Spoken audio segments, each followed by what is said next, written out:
OBC case নিয়ে গুরুত্বপূর্ণ update. আজকে কলকাতা হাইকোর্টে ওবিসি কেসের শুনানি ছিল। তো বিচারপতির পরিষ্কার বক্তব্য, যা কিছুই হবে সুপ্রিম কোর্টে হবে, মানে সুপ্রিম কোর্টের সিদ্ধান্তই চূড়ান্ত সিদ্ধান্ত। বিচারপতি কিন্তু পরিষ্কার করে জানিয়ে দিয়েছে। তো সুপ্রিম কোর্টের নেক্সট শুনানি আছে জুলাই মাসের 30 তারিখে, কিন্তু সুপ্রিম কোর্টে শুনানি হবে। তো এখন কিন্তু সবচেয়ে বড় সমস্যা এই ওবিসি নিয়ে।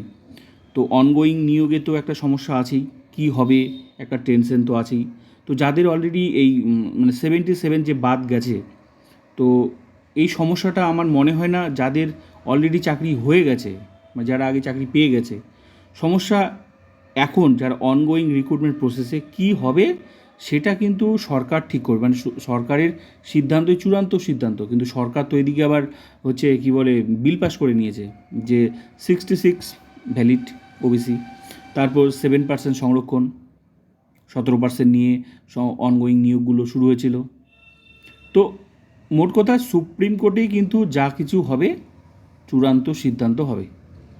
তো এখন জুলাই মাসের 30 তারিখে কি হয় এখন দেখার। আর রাজ্য সরকার তো কি বলে 17% তো 7% করেছে, নতুন বিল পাস করে নিয়েছে। তো সুপ্রিম কোর্টে নিশ্চয়ই 7%-এরই কথা বলবে। আর কি বলে ওবিসি 66, 77টা তো সম্প্রদায় বাদ গেছে। তো এখন দেখার সুপ্রিম কোর্টে কী সিদ্ধান্ত হয়। তবে আমার মনে হয় না যাদের অলরেডি চাকরি হয়ে গেছে তাদের কোনো সমস্যা হবে, বা যারা এই বাদের তালিকায় আছে।